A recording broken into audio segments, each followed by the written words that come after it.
On Alaska's Kodiak, Marty returns to camp with a game plan for tomorrow's high-altitude goat hunt. There's no easy way to get to a goat. Just hoping for decent weather. We'll see what tomorrow brings.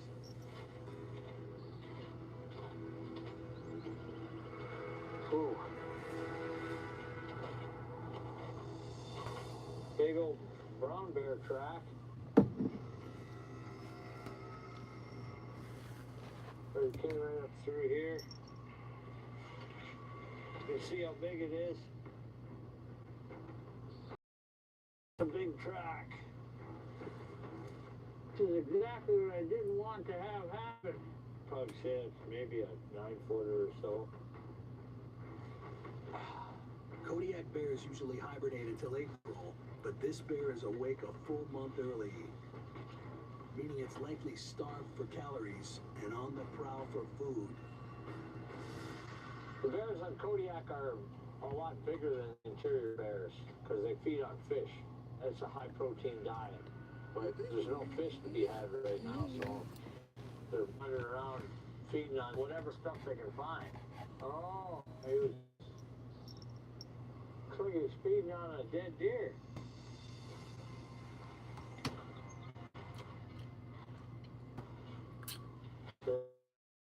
There, poop there. It looks like he's been hanging out here quite a bit. Laying around just eating. 1, 2, 3, 4, 5, 6. This isn't one deer. There's 6 legs just here.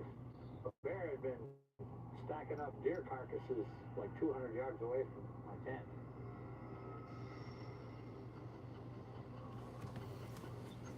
But I don't know, for whatever reason, the bear's not around here anymore. I don't know where he went. I would have hated to have walked into him on a kill. If you're on Kodiak, you're going to be dealing with bears. That's a given. They're big, and, you know, it's always in the back of your mind. You don't want to camp right on a bear trail because you're just asking for trouble.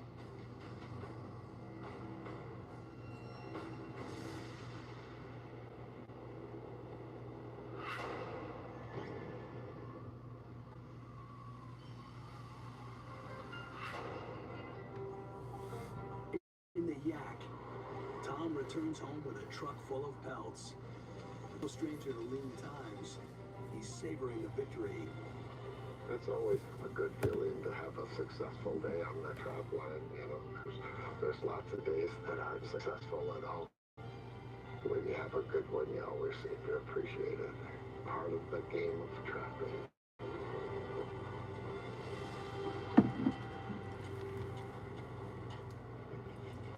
Hi, how'd it go? It went pretty good. I got a beaver and I got 2 muskats. Oh, very good. Well, it's a start anyhow for that hat order. Let me see. Check out what you got in there. All right. You got a couple of them anyhow. Yeah, good deal. Very good job, honey. Yeah. All right. You probably got a cup of coffee there too, huh? Yes. When Tom comes home and he's been successful and he's got something, it's very exciting. While Tom's been out running the line, Nancy's been peeling and shaping willow branches. On their own, beaver pelts only sell for $30, but once tanned by Tom and mounted on one of Nancy's handcrafted hoops, they're worth $250 apiece. That's what I have to do to make a living, really. Because if I'm selling my furs to the raw fur trade, I'm not making gas money. Well, here comes Sean. All right. Well, congratulations. You had a good day. We did have a good day. Look at that. Wow. Pretty damn good, huh? So ran the trap line on the Kootenai today and was able to pick up a couple extra beavers. Tom's real happy with seeing a couple more skins come in this evening. Yeah, look at Good those going. beavers. Good going. What do you got, Ellie? Oh, I like it. Really, yeah. Good job. Yeah, pretty cool. I better keep peeling. We're gonna have a great big pile of fur this year. I hope so, yeah. Coming in. Got some skinning to do there. Yeah, maybe we should. Want a little help? I could use a little help, maybe. Sure. Good job, Sean. Good job. Well, Nance, you know where we'll be. Yeah. Yes, I do, and I'll be right here peeling. Okay, we'll see you in a little bit. All right. Don't cut any holes. No, try not to. I think he's hooked. I think he's really hooked on this trapping thing. It's good to see a young person with excitement about the trapping. Next time on Mountain Men, I'm gonna head right at him, because that's my only option. Marty's hunt takes him to the top of Kodiak's iciest peaks. You know, you slip and fall up there, you could fall for a long ways. Jason gets hit in the line of fire.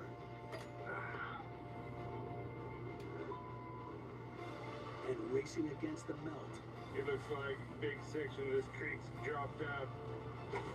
Morgan slips up. Damn it, damn it, damn it. Oh, damn it! You went under.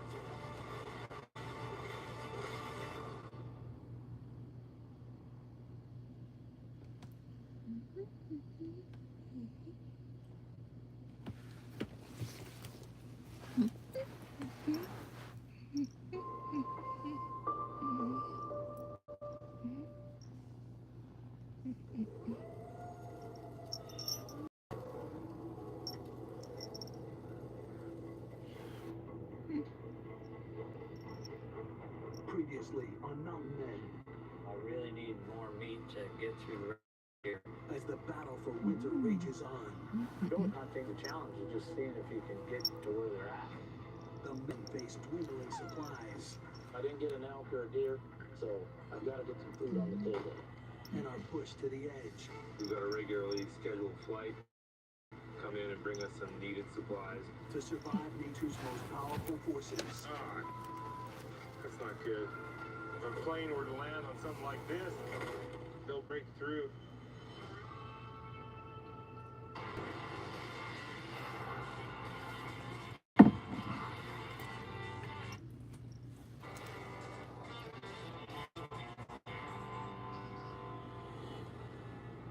in the Great Alaska Range,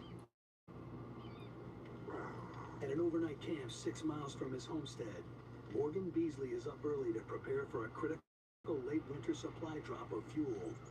Gasoline is just essential to us being productive. You know, if we don't get the fuel before this spring, it'll really set back our construction projects and our clearing projects. A local bush pilot is scheduled to arrive within the hour and touch down on the frozen lake to make the delivery. But an unexpected early melt is compromising the runway. When it's frozen and it's all icy and smooth, you know, plane on skis can come in there and land.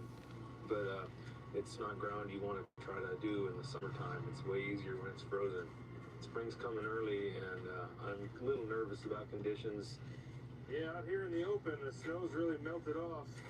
It's not good for today's mission of trying to get to the lake and see if the ice is good enough to land a plane on it. The surface of the lake must have at least a solid foot of ice if it's going to support the weight of a 1-ton plane.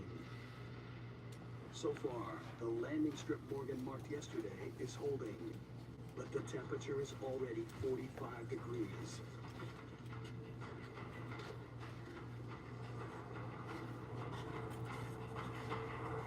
Just making sure that things are how I left it yesterday afternoon. Things are changing fast right now. The way the overflow is happening, the way the melt off is happening. It's just early this year. Any signs of cracking, and Morgan will have to call off the drop. You know, hopefully the flight happens, but this kind of rendezvous is always a little uncertain. That's just how it is out here. Well, so far so good. It looks pretty solid still. The overflow hasn't made it out this far, but if he doesn't make it in today, I don't think we'll be able to use this lake again.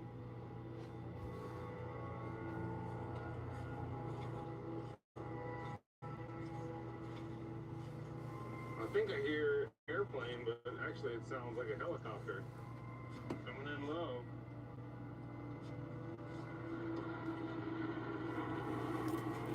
Well, I think I know that chopper. Bush planes are heavy haulers of the north, fly faster, and carry more cargo. But helicopters often weigh less, making them a safer bet for landing on thin ice. That helicopter is at pretty low altitude, probably trying to get a good look at the ice. Just waving and giving the thumbs up, saying that the ice is fine, it's plenty thick. Hello, sir. Sure enough, the conditions around here are not ideal, and they sent a helicopter instead of an airplane. Oh, thank you. Things just don't always go as planned. I'm just really lucky that I could even, make this drop happen. Packages, got some rootstock in there. The supplies include 15 gallons of fuel and 3 boxes of rootstock for starting a new crop of fruit trees in the spring. Will do. Thanks again for making it. Yeah. Got the fuel, so we can keep working. I just put it all home. Altogether, the cargo weighs 150 pounds. An easy haul over slick snowpack, but that's fading fast. It's amazing how much snow is melted in a day.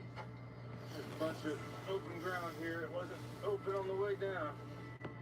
Oh, and dragging this sled over this bare ground is not very easy. Eventually I'll make it home. But it's slow going no matter which way you cut it.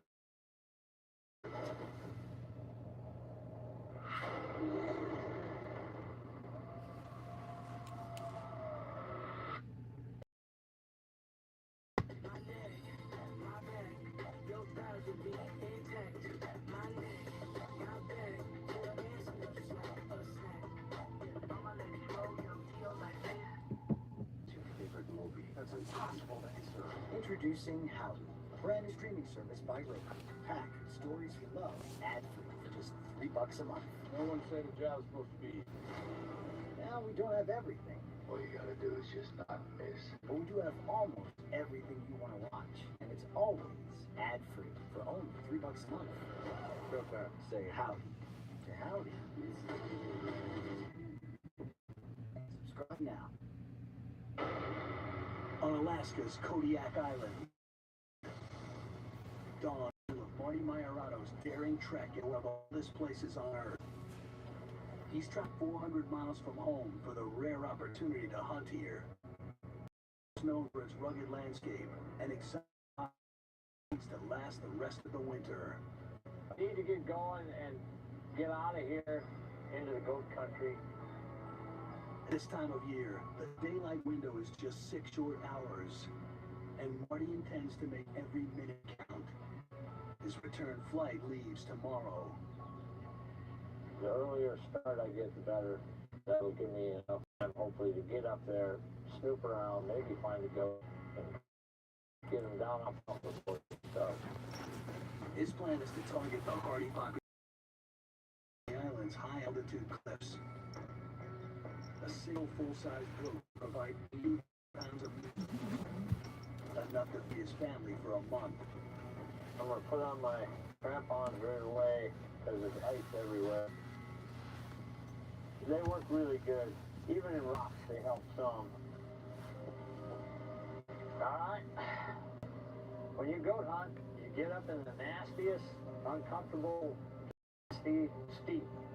That's where they live. And if you don't want to do that, then you might as well not try goat hunting.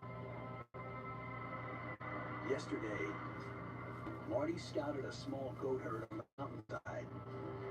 To track them, he faces a punishing 2,000-foot vertical climb through a slick and icy canyon.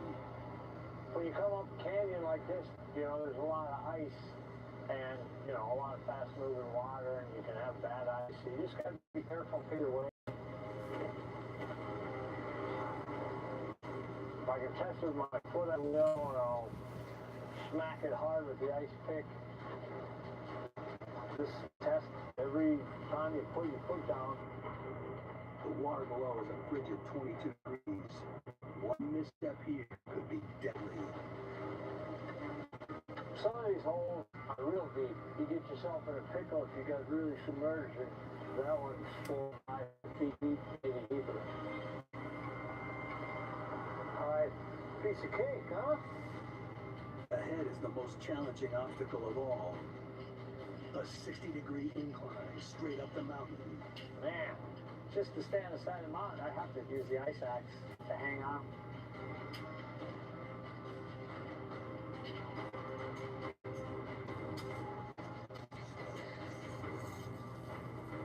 Alright, I guess onward and upward.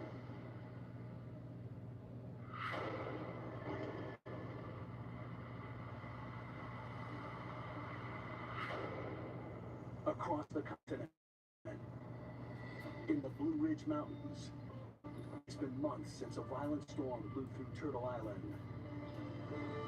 But Eustace Conway and Preston Roberts are sticking out in the aftermath. We've lost a lot of money for that tornado damage. So, one thing we do have cash income is just basically our job. Today, they're workers for hire, lending their skills to local farmer Dean Johnson, who's facing an urgent problem. A 50-foot poplar tree that's rotten to the core and threatening to come down at any moment. This rotten tree is so weak, when a big wind comes, it'll just blow right over it. That thing could fall any day. You can tell by that scar, sick tree right there. It's got a little solid around the outside, but that scar comes all the way down to there. Rot weakens a tree, it just takes away the inner skeleton, and pretty soon there's nothing left to hold it up. That old rotten tree really wants to fall on that shelter. It's leaning right towards it. I believe we'll try to fell it right down in that open right there. Safely felling a tree this large without damaging the small structure nearby requires rigging a guide rope to steer it to the ground. We're going to tie the rope as high as we can. Preston's going to pull on it so we can control the fall of the tree. But to rig the rope, they need to climb to 25 feet. We're just going to make us a ladder real quick. Cut a couple little poplar trees down. Split up some rungs. And nail them to clean it up in that tree. Looks like a ladder. That's what you call homemade. We need to get that rope as high as we can, Preston. Oh, yeah. Push it that way just a hair. That's probably it right there. Well, I'll try to tie it as high as I can up there. Yeah. And the further up we get, the more power we'll have to pull it.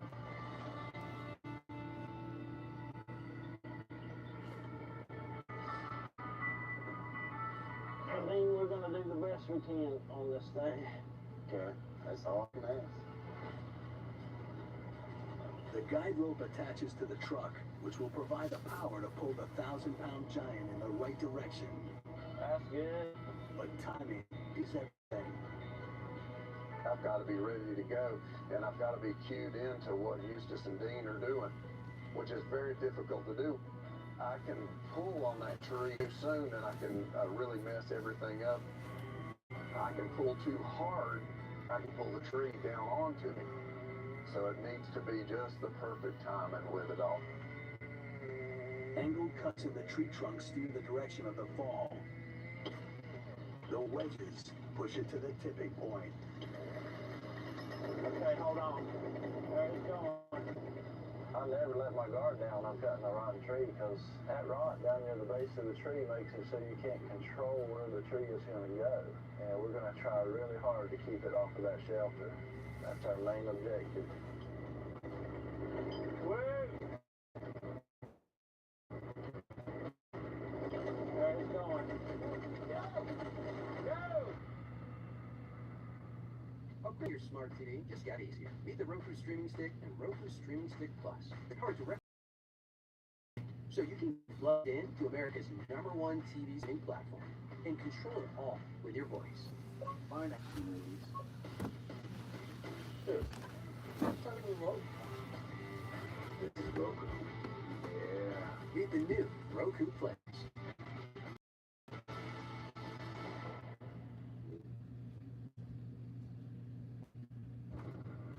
In North Carolina,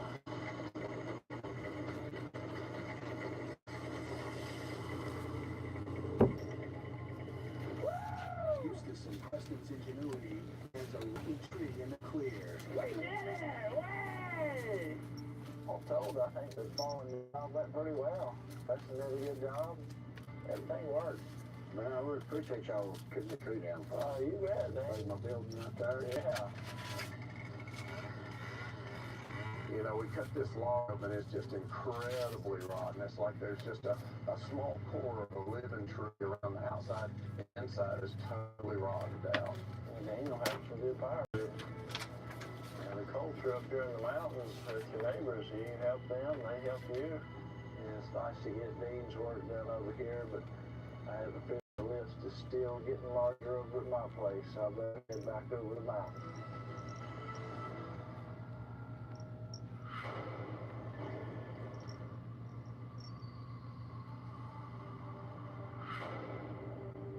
In the Ozark Mountains, the change from winter of danger to the wild. It's been 2 months since the last rain, plunging the entire area into drought conditions.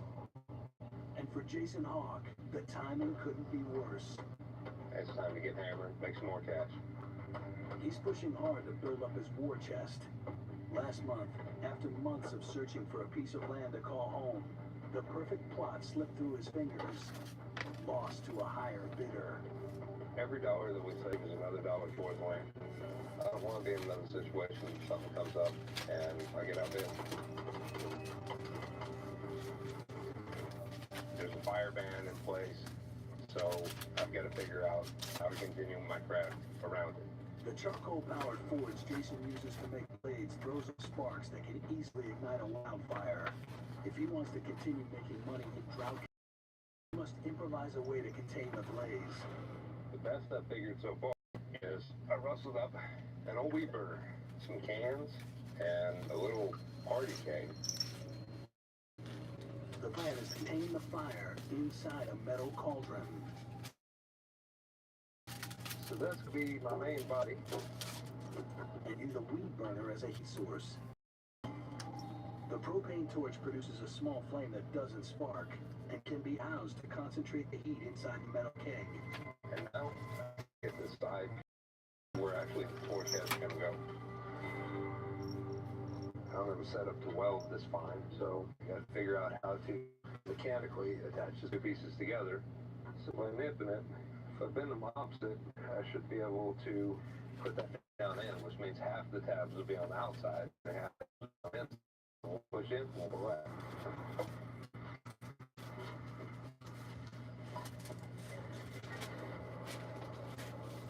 I think that'll work. The aluminum keg is lined with a heat-resistant ceramic fiber to increase its durability. Got to make sure this is lined. I mean, this isn't very thick, and running at or over 1,500 degrees.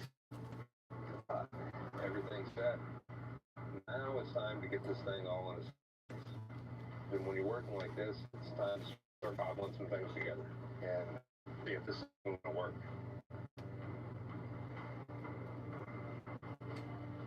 The improvised forge must withstand temperatures of 1,500 degrees. Any lower, and Jason will be out of work indefinitely. Every day I'm not out there hammering. I'm looking money.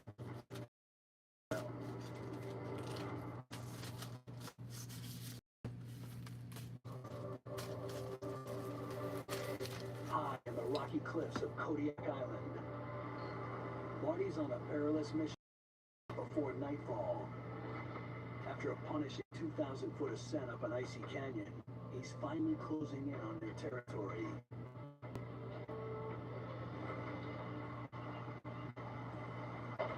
There's a goat track right there.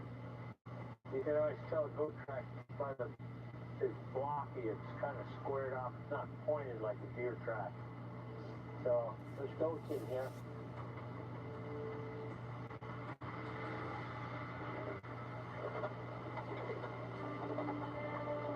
Mountain goats have exceptional eyesight and can see objects from more than a mile away, so Marty must keep a low profile.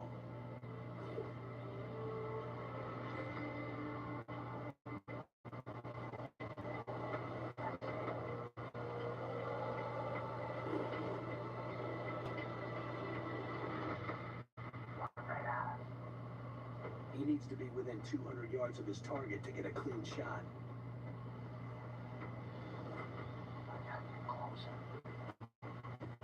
When you're out in high country, the distance is super deceptive. I leave my rifle out just in case. I never take a shot in night. There's no use throwing Hail Mary shots out there. When you shoot nests that disappear, you might not ever see them again.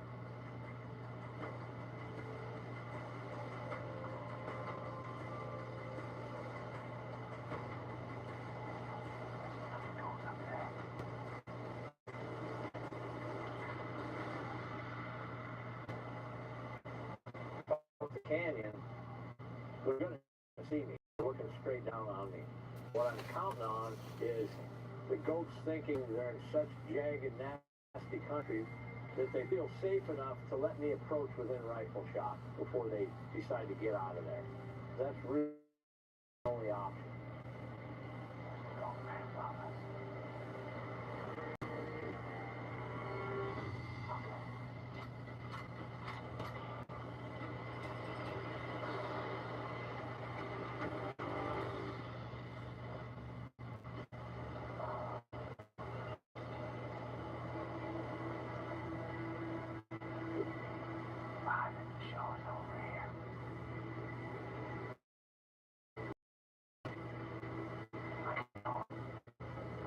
I'm just going to continue up the canyon and hopefully see the goats.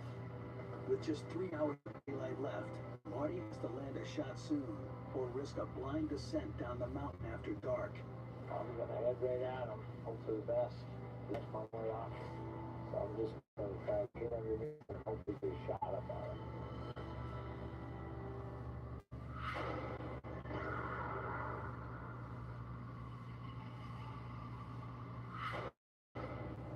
In southwest Montana, the last weeks of winter mark the beginning of calving season, the period when most cattle are born.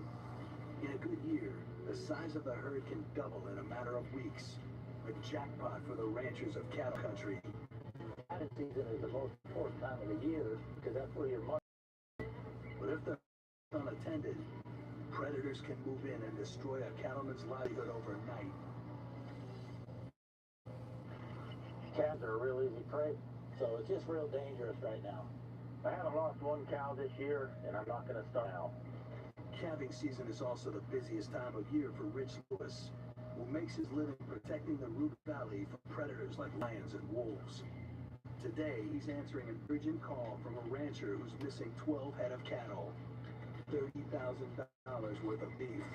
Oh, something ran the cows through the fence here, busted these wires apart. Just trying to get the fence back here, figure out what went down. It's kind of a critical deal right now when they get straight off like that. That's about the easiest prey to get. That ought to work. The tension on those cattle are going to be way up because they've been spooked. I got to try to find them and get them back. So just going to start looking for tracks and sign and to see which way they went. Sniper down.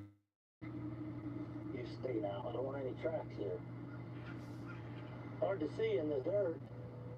The temperate weather makes tracking far more difficult. Prints are easier to spot and decode in snow than in dirt. Usually we have snow this time of year, but it's really warm, so it's going to be a lot harder. I mean, you really got to take your time and look real slow. Go right here.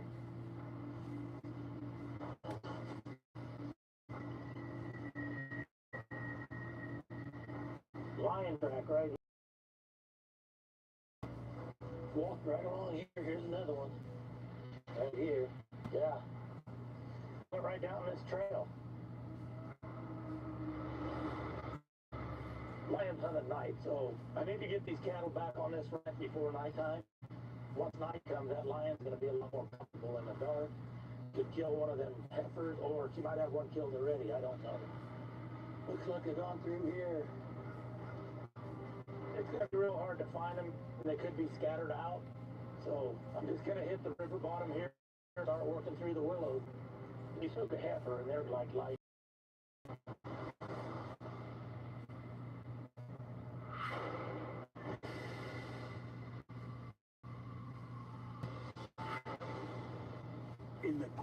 Alaska range. Morgan's moving 150 pounds of much-needed fuel and supplies back to the homestead. A hell of a lot slower than the way to the lake. But he's racing against the early thaw that's transformed trail overnight.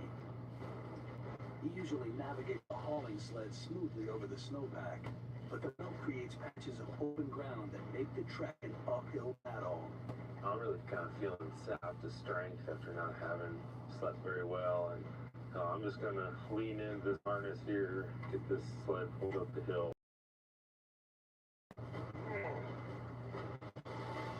Oh, yeah. Starting to level off here. Oh, yeah. Getting better up here on top of the hill. Couldn't be too much further. Get down onto the creek, and that's easier going.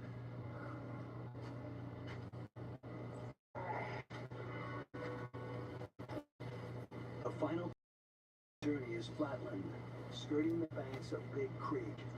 Whoa. It looks like a big section of this creek's dropped out overnight. The thaw has melted away the ice bridges he relies on for a safe crossing. See if I can get around here. This doesn't look very good.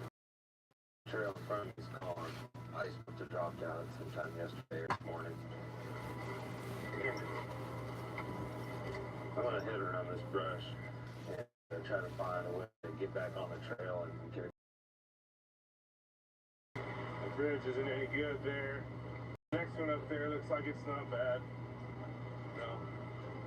I see quickly that it's not very good. I don't want to risk breaking through, and I know all the snow bridges are particularly soft, and the big pieces of ice that are supporting them are breaking.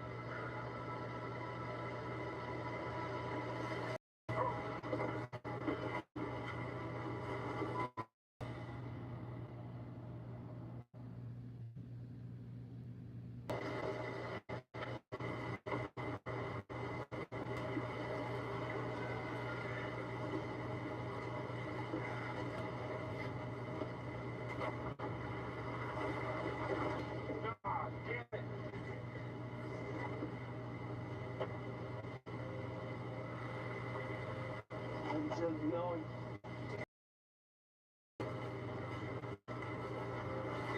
Damn it. Oh. You went under. Oh. Oh, thank God. Oh, I think I lost my old hat, but got the gasoline now. Get this thing out of here.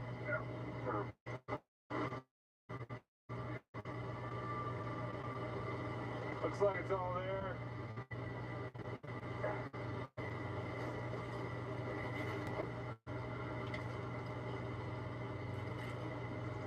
I'm almost home.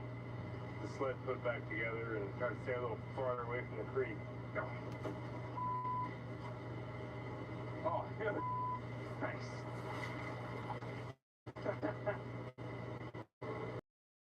Engineering degree just to find my 6 shows. I didn't get mad. I got friendly. Join the millions who got friendly with Plus Live channels, thousands of on-demand titles, all starting at just $6.99 a month. Start your free trial today. A little wet, but I guess sometimes you get lucky. Crisis avoided. Morgan pushes upstream to a safer crossing. Yeah, what do you think? Is this bridge okay? Looks okay, but it's late in the afternoon. These shelves can collapse any time. That's good. Come on, Regis. We can cut through here. Come back down into our home creek bottom here. I'm making a little better time. It's flat, there's less brush, and so I'm getting home now. Okay. A couple more bends to go.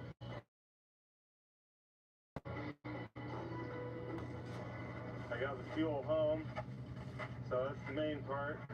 I'm definitely hungry and to lay down in a comfortable bed.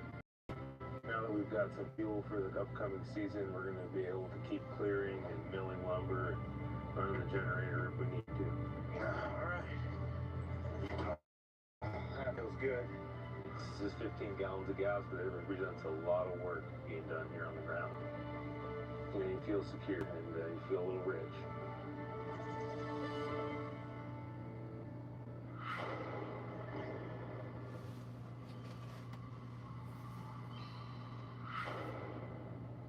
In the Ozark Mountains, drought conditions have Jason's blacksmithing business on hold, unless his improvised forge proves safe enough to work around the ban on open flames.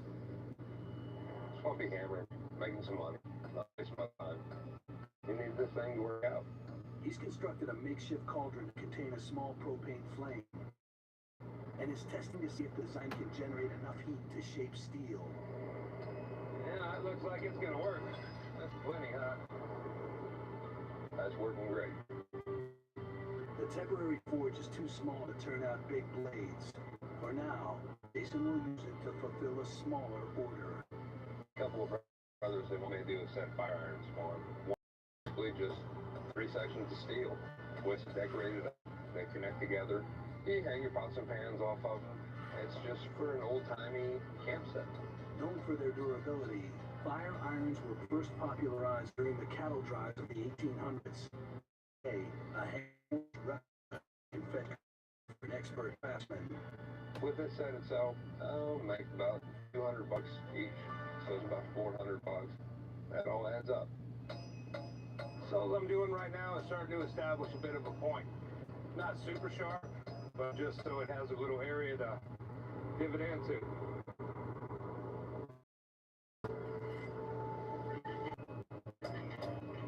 Looking pretty close. Got nice little points there. Now the point.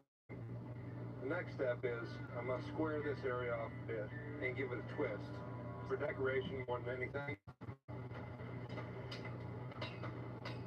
Every time you gotta move.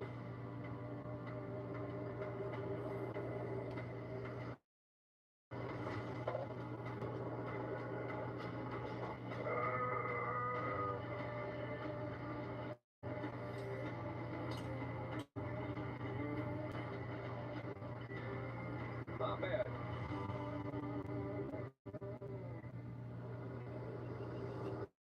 Works on the Venturi burner system, which means it's pulling the oxygen out of the air as it goes. As wind picks up, it's cutting the air supply.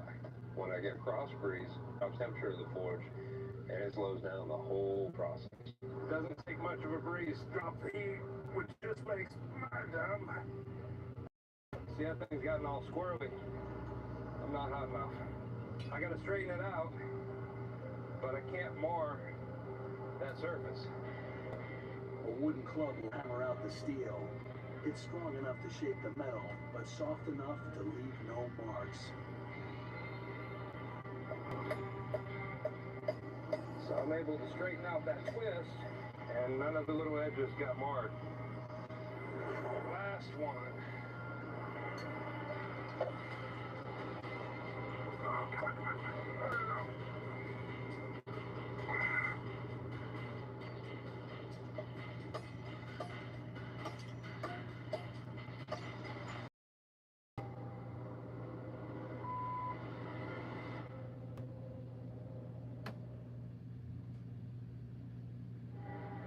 At Jason's improvised forge in the Ozark Mountains, scalding hot metal debris just hit too close for comfort.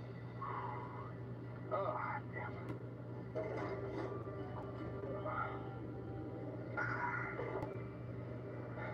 A little piece of that hot scale didn't get me in the eye, but just right below it. Whenever you're forging, there's always scale dropping off. That critter came up and it caught in the folds of my eyelid, and they're hot. Really hot. Glad it wasn't the eyes, but it's still not fun. Back at it. The fire irons are nearly complete, with just a few final bends to make. So one of the next things I'm going to have to do here is actually take this tail in and start curling for the eye. So mark that out.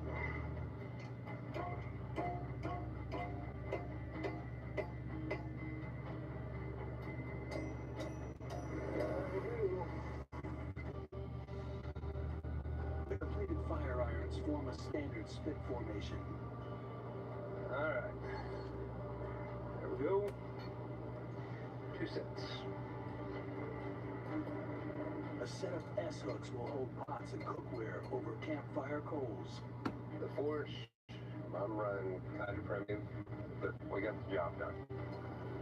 Improvising is becoming a lost art. My dad, and the thing I really learned from him is if you can understand the base concept of what you're attempting to do, you can do anything you want to do.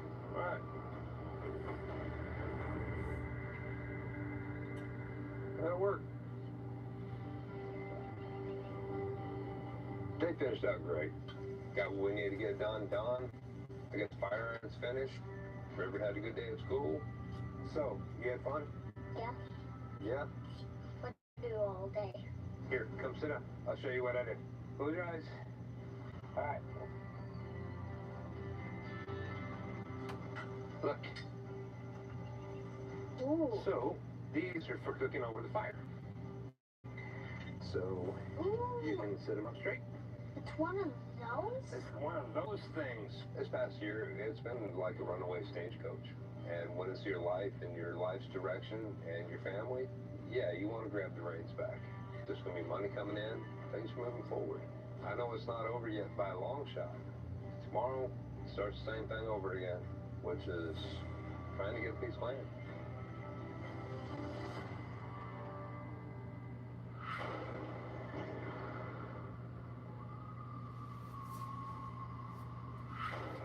In Montana, a mountain lion on the prowl has spooked the rancher's herd. Now Rich is tracking 12 lost head of cattle worth $30,000, hoping to reach them before nightfall. This is big country, you know, there's a lot of river bottom for miles and miles, and so mainly I'm looking for the tracks and manure from the cattle, and having Sniper go in the willows and look around. If he smells them cows, he'll take after them. Well, them cattle have kind of gone this way into these willows. I don't know where that lion's at. I haven't seen any more signs. He's probably laid up right